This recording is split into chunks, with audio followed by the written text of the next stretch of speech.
E aí, cartoleiros, tudo bem com vocês? Guilherme da Foot4U trazendo mais um vídeo e dessa vez falando aqui pra vocês sobre o top 5 por posição, tá? Dessa vez o que eu fiz pra vocês, rapaziada? Um conteúdo um pouco mais diferente. Vamos analisar aqui friamente pra mim, tá? As 5 melhores opções que a gente tem por posição. Óbvio que assim, galera, eu vou explicar algumas coisas do porquê que eu tô colocando esses jogadores, tá?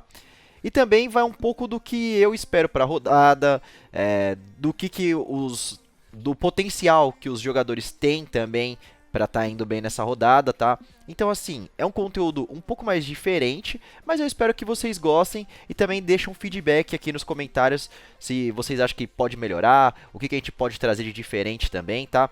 Eu acho que é bem legal esse tipo de conteúdo. Só lembrando a todos do seguinte, o que a gente vai passar aqui pra vocês também vamos postar lá no Instagram, tá? Então se puder, dá aquela moral pra gente, curte a publicação lá, deixa os comentários.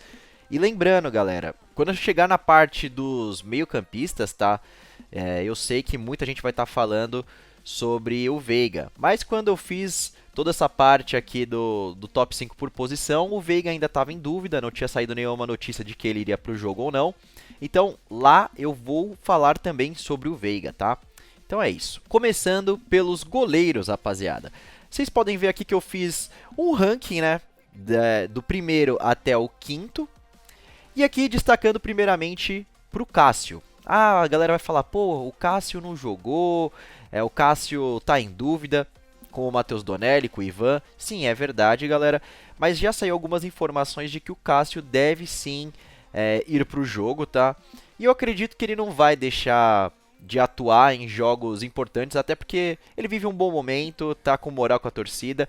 Então coloquei o Cássio em primeiro lugar ali e agora eu vou explicar para vocês o que quer dizer esse DPJ, MGS e USG, tá? Bom, o DPJ nada mais é do que a média de defesas que o Cássio vem fazendo por jogo, tá? O MGS é a média de gols sofridos que ele vem sofrendo por jogo com base nas atuações dele. E o SG nada mais é do que a quantidade de jogos que ele saiu sem sofrer gols, tá? Então vocês podem ver aí que o Cássio tem 4.5 defesas por jogo, uma média inferior a 1 gol por jogo e tem saído com 3 SGs, tá? Então por isso que eu coloquei ele em primeiro lugar. Em segundo aparece o Everson. Você pode notar do seguinte, o Everson tem 2.3 de DPJ, mas ele tem um jogo mais favorável a sair com o SG, então por isso que eu coloquei ele na segunda posição, porque ele vai ter um confronto até que favorito, aliás, bem favorito contra o time do Avaí, que tem uma certa dificuldade em fazer gols fora de casa, tá?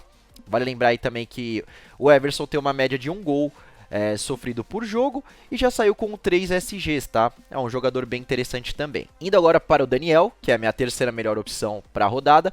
Ele tem 3.5 defesas por jogo, uma média de 1 gol sofrido por jogo e já saiu com 2 saldo de gols. Vale lembrar aí também que a equipe do Atlético Goianiense finaliza bastante para o gol, tem uma certa dificuldade em fazer gols quando joga fora de casa, por isso que eu coloquei o Daniel na terceira posição.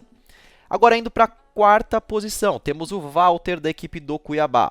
O Walter é uma coisa mais específica para quem gosta de goleiros que dificilmente vão negativar, tá?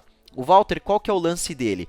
Ele acaba tendo uma defesa que expõe muito a ele para fazer defesas. Então, assim, você pode ver que ele é um dos goleiros que mais tem defesas no campeonato.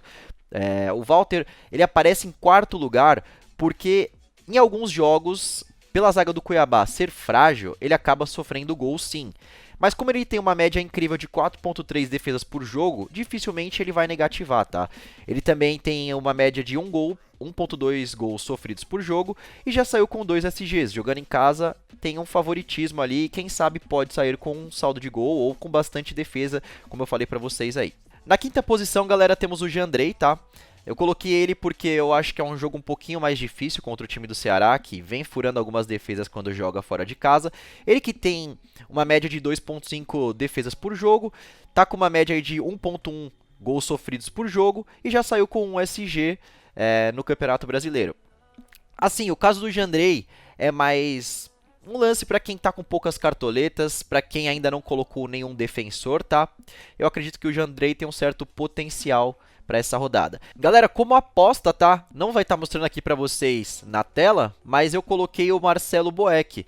É um goleiro que está extremamente barato, está negativado, vai ter um confronto bem favorito ali para colocar ele.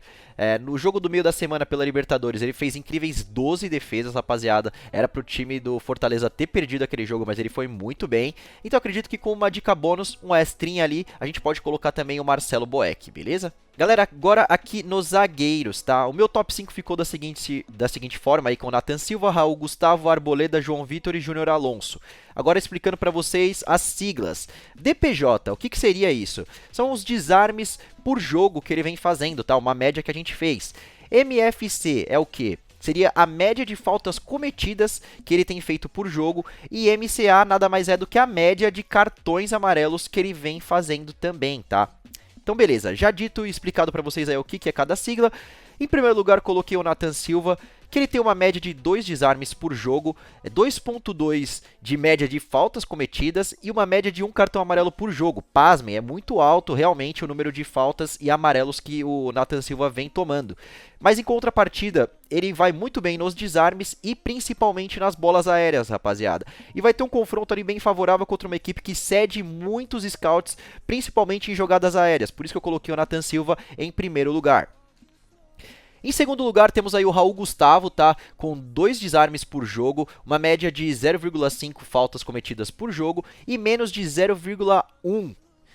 E ele tem uma média de 0,1 cartões amarelo por jogo, cara. É uma média bem baixa para um jogador como ele. Ele que vai muito bem na bola aérea também, tem um certo potencial. Temos que ver se ele realmente vai para jogo ou não. E ele vai pegar um lado ali do América Mineiro que cede muitos scouts, principalmente ali para desarmes, tá? Então por isso que eu coloquei o Raul, que também está num preço bem acessível para grande parte aí dos cartoleiros. Em terceiro lugar, coloquei o Arboleda, tá?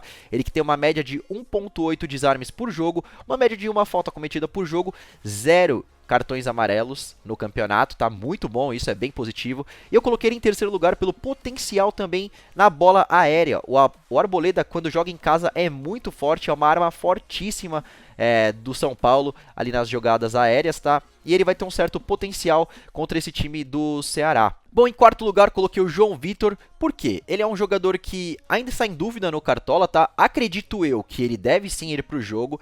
Ele que tem uma média de 1.2 desarmes por jogo, uma média de 1 falta cometida por jogo e 0,2 de média aí de cartões amarelos por jogo, tá?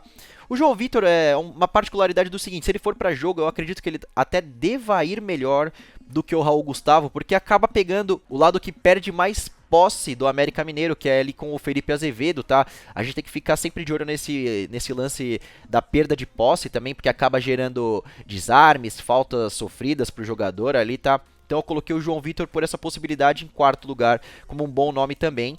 Em quinto, eu coloquei o Júnior Alonso pela possibilidade de talvez sair com SG. Ele que se diferencia no que no Cartola? É um jogador que erra pouquíssimos passes, é um jogador que comete pouquíssimas faltas, tá? Como vocês podem ver, ele tem uma média de 0,1 falta cometida por jogo, 0 cartões amarelos e uma média de 1.3 de desarme por jogo. É muito bom. Na bola aérea ele também tem um certo potencial, tá? Então eu coloquei ele em quinto lugar pelo preço, tá, rapaziada? Não tá tão acessível assim, por isso eu coloquei ele em quinto lugar. Dica como aposta, rapaziada, eu coloquei o Marcelo Benevenuto pelo potencial de sair com SG e também do potencial de bola aérea. Ele que também vai muito bem nos desarmes e vai ter um certo potencial para essa rodada. Chegando aqui nos laterais, rapaziada, sim, é a posição mais difícil dessa oitava rodada, ao meu ver, tá? Porque temos poucas opções e dentre essas opções temos jogadores que estão muito caros, tá? E não tá tão fácil de se escolher, principalmente pelas peças em si não estarem também nem confirmadas, tá? Então vamos lá. Em primeiro lugar, coloquei o Lucas Piton, tá? Agora vocês podem ver que as siglas mudaram também. ASS nada mais é do que as assistências, DPJ é os desarmes por jogo e MFS é a média de faltas sofridas, tá? Enfim, agora já explicando aqui pra vocês. Em primeiro lugar aparece aí o Lucas Piton com 2 assistências no campeonato. Ele que por jogo. Tem uma média absurda de 4 desarmes e 0.2 de média sofrida e 0.2 de faltas sofridas ali por jogo, tá? É o que dá menos de uma falta por jogo ali, ele não é tão bom nesse quesito, mas vai muito bem, principalmente em desarmes e assistências, por isso que eu coloquei ele em primeiro lugar. Mas temos que ficar de olho no seguinte, será que ele realmente vai para jogo? Será que é o Fábio Santos que vai para jogo? Se ele for de titular, acredito que seja uma excelente opção, beleza?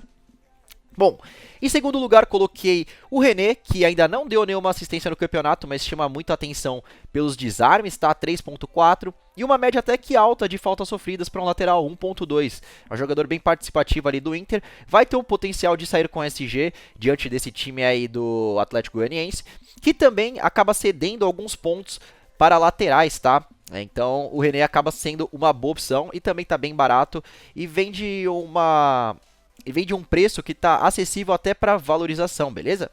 Em terceiro lugar coloquei o Egídio, eu coloquei ele em terceiro por causa do preço, tá? E também por conta de ser um jogo mais difícil. O Egídio que tem 2 assistências já no campeonato, 2.6 de desarmes por jogo e uma média até que alta de 1.1 faltas sofridas por jogo. Mas o que diferencia de fato o Egídio não tá aqui nessa tabela que a gente fez, tá? Que são as finalizações para o gol, e ele que também assume algumas bolas paradas, tá? Também acaba se tornando uma boa arma o Egídio para essa rodada aí do Cartola. Em quarto lugar, coloquei o Bustos, mais pelo potencial de sair com SG, tá? Mas ele que também já tem uma assistência no campeonato, tem uma média de 1.7 desarmes por jogo e faltas sofridas 0.4. Não chama lá tantas atenções na questão de desarmes, o Bustos, mas ele vai ter sim um certo potencial de principalmente sair com SG nesse jogo, beleza? Em quinto lugar, coloquei o Guga, ele que é um jogador que a gente tem que ficar de olho, porque é a mesma situação do Lucas Piton. Atuou no meio da semana pela Libertadores ali, saiu como titular, mas saiu no intervalo para a entrada do Mariano.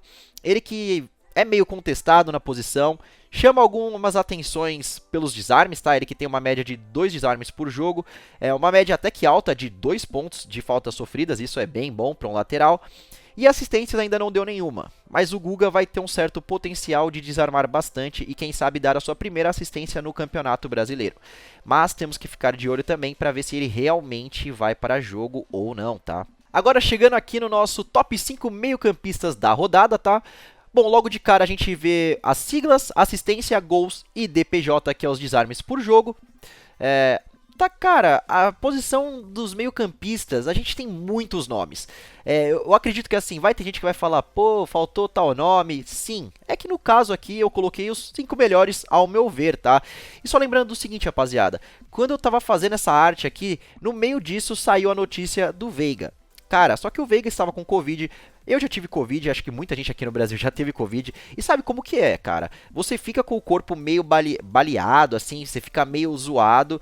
Eu acredito que o Veiga, ele tem um potencial sim de ir bem, tá, nessa rodada. Mas eu não coloquei ele por conta disso, de não ter jogado no meio da semana, de estar vindo aí de um problema que é o Covid. Então ele não vai estar figurando aqui entre os 5, mas é uma excelente opção, beleza? Fica aqui a ressalva para o Veiga, e já explicando para vocês. Bom, em primeiro lugar coloquei o Nátio Fernandes pelo potencial em si, pega um adversário que é frágil, que cede muitos pontos para meio campistas. O Nátio que já tem 2 assistências, 1 gol no campeonato e uma média de 1 desarme por jogo, tá? Chama bastante a atenção. Em segundo lugar, coloquei o Arrascaeta, que, cara, esse daqui é mito demais. Jogando dentro, fora de casa, é clássico, é jogo fácil. Ele sempre vai te distribuir muitos pontos pro Cartola e sempre é uma arma muito interessante. Ele que vai ter um confronto aí contra a equipe do Fluminense, mas, cara, o Arrascaeta pode ser o jogo mais difícil que for, ele sempre vai chamar a nossa atenção, tá? Então, ele que tem 3 assistências no campeonato, tem 1 gol e uma média incrível, sendo o meia ofensivo, tá, da equipe do Flamengo, de 3.3 desarmes por jogo, muito alta a média de desarmes para Arrascaeta. Ele que também tem destaque em finalizações, tá, vai muito bem nesse aspecto e é uma excelente opção. O que pega mesmo no Arrascaeta é o preço alto dele, tá? Em terceiro lugar, coloquei o Iago Pikachu, que ainda não deu nenhuma assistência, mas já fez 2 gols e tem uma média de 1.2 desarmes por jogo. Cara, o que chama atenção no Iago Pikachu para ele estar ali no top 3?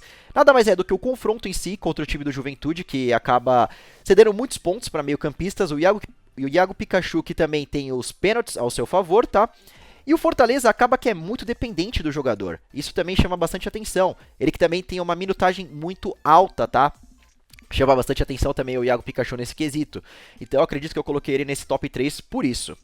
Bom, em quarto lugar, eu coloquei o Gustavo Scarpa, que vive uma fase absurda, rapaziada. Absurda, tá?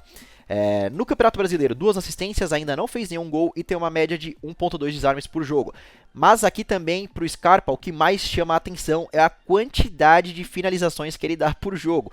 Não tá aqui mostrando pra vocês, mas ele tem quase 10 finalizações, aliás, acho que até mais de 10 finalizações no campeonato. É muito bom. E na falta do Veiga, como ele vai jogar agora, né, de fato, o Veiga, ele assume o papel mais centralizado ali e o Gustavo Scarpa, ele fica mais próximo ainda do gol. Eu acho que se torna uma arma mais forte ainda. O que perde é que o Scarpa, ele não vai cobrar mais os pênaltis. Quem assume esse papel é o Veiga, né? Mas o Scarpa ainda tem as bolas paradas, então, pra mim, fantástico o nome do Scarpa, mesmo jogando fora de casa nesse clássico aí contra o time do Santos, tá? Em quinto lugar, cara, coloquei aqui o Edenilson, mas nessa posição de quinto, eu acho que poderiam ser outros bons nomes também. Mas falando especificamente aqui sobre o Edenilson. Uma assistência no campeonato, nenhum gol e 1.3 desarmes por jogo. Cara, os números em si não chamam tanto a atenção. Mas o diferencial do Edenilson é o quê? Pênalti. E uma minutagem até que relativamente alta de 75 minutos por jogo, tá? E o Edenilson no Inter tem um papel fundamental, tá? Ele que conduz a bola ali dos volantes para a parte do meio de campo ali para o ataque, né? Então ele tem um certo papel essencial nesse time do Inter. Com a chegada do Mano Menezes, o futebol dele cresceu bastante, tá? E eu acredito que se torna uma boa peça pra gente estar colocando nesse jogo contra a equipe do Atlético Goianiense, beleza? Ah, só um adendo. O juiz que vai apitar esse jogo aí do Internacional e Atlético Goianiense, ele tem uma média até que alta de marcação de pênaltis, tá? Então a gente tem que ficar de olho nisso também, que é bem importante. Rapaziada, como uma aposta, eu colocaria pra vocês aí com certeza a escalação do Alan Patrick, tá? Que é um nome bem interessante, bem diferente, tá bem barato. Ele que já fez um gol no Campeonato Brasileiro, tá com uma média de 73 minutos por jogo ali, tá com bastante moral na equipe do Internacional. Cara, o diferencial dele pro Edenilson é que ele tá jogando mais próximo dos atacantes, então, cara, se tá mais próximo do gol, tem mais chances ali de, quem sabe, sair com um golzinho também. Não coloquei ele na frente do Edenilson, porque, cara, eu acho que esse jogo tem tudo uma cara de que vai sair pênalti e o Edenilson tem sim um potencial pra tá fazendo essa cobrança, tá? Bom, e pra finalizar aqui o nosso top 5 por posição, temos os atacantes, tá, rapaziada? Bom, vamos explicar aqui rapidamente o que é cada sigla. Gols. É gols, né? Não tem muito o que explicar pra vocês. Assistências são as assistências que o jogador já deu no campeonato. E FPJ é a quantidade de finalizações que ele dá por jogo, tá? Uma média que a gente tirou ali de cada jogador. Em primeiro lugar, temos o Hulk, cara, unânime, tá? Ao meu ver, quem não tem Hulk nessa rodada vai estar perdendo muito potencial. O Hulk já tem 4 gols, uma assistência e uma média de 1.8 finalização por jogo. Tá bem alta, é um cara que, cara, realmente, assim, não vive lá pro Cartola em si, tá? Não vive aquele momento impecável. Ele já fez gols e tava pontuando ali na casa dos 6 pontos. Mas, cara, antes um jogador que vai te entregar 6 pontos fazendo gol, do que um jogador que não vai fazer gol e vai te entregar 3, 2,5, como é o caso ali do Gabigol, tá? Eu acredito que o Hulk é um baita nome para essa rodada e é unânime, tá? Bom, Caleri. É a máquina, né? Toca no Caleri que é gol. 7 gols já nessa temporada de Cartola, o que dá uma média absurda de 1 gol por jogo, né?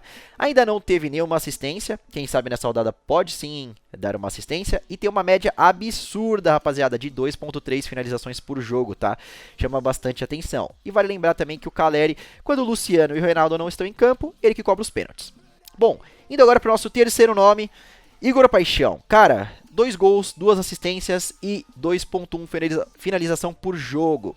O Igor Paixão nada mais é do que o motorzinho desse time do Coritiba. Acredito que na falta do Andrei, o Paixão ele tem mais protagonismo ainda. Óbvio que algumas pessoas vão falar, pô, perdeu um dos melhores nomes aí do time. Realmente, perdeu, tá?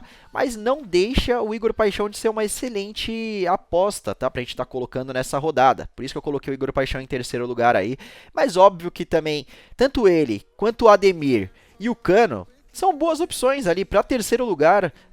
Cara, essa posição você tem N N escolhas para estar fazendo, tá? Aqui eu só tentei passar para vocês algumas opções, alguns potenciais para a rodada, tá?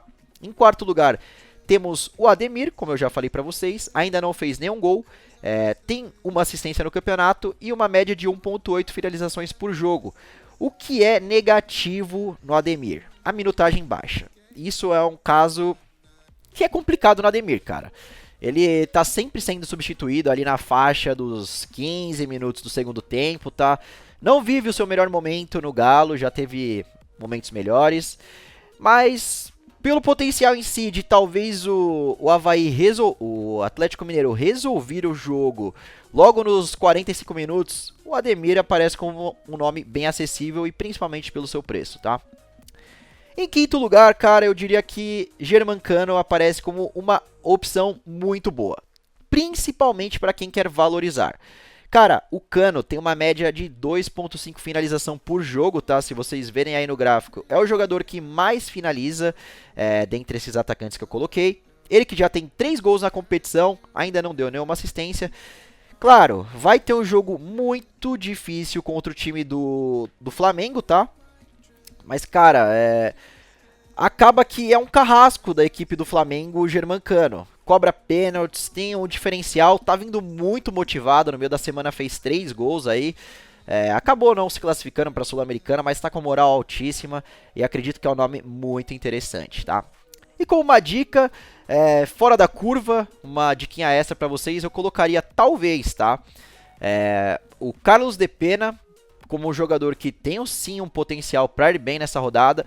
E correndo mais por fora ali, eu diria que a escalação do Moisés também é bem viável para essa rodada, tá? Bom, é isso aí, rapaziada, o vídeo vai ficando por aqui. Espero que você tenha gostado desse conteúdo que eu trouxe para você para essa rodada 8 do Cartola.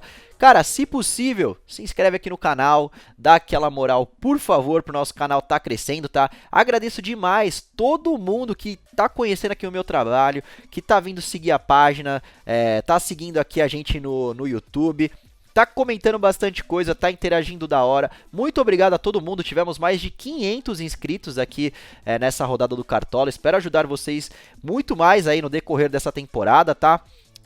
E se possível também vai no Instagram, cara, segue a gente, ó. Se vocês podem ver aqui, ó, tá bombando a nossa DM, eu tô respondendo todo mundo, galera. Fora que aqui a gente tem uma interação mais fácil, eu consigo responder vocês com mais facilidade também. E a gente sempre vai estar postando aqui conteúdos também diferentes sobre Cartola, sobre futebol, sobre notícias, tá? Então, se possível, dá aquela moral e segue a gente lá no Instagram também. É isso, pessoal, o vídeo vai ficando por aqui, agradeço imensamente todo mundo que ficou até aqui, muito obrigado, muita sorte pra vocês aí nessa rodada, só lembrando, antes de ir embora, calma, amanhã live de fechamento, a partir das 2h45, já devemos estar online aqui no YouTube, tá? Como vocês podem ver, toda a rodada live de fechamento de mercado, não se esqueça, ativa o sininho, e é isso, galera, valeu e eu fui!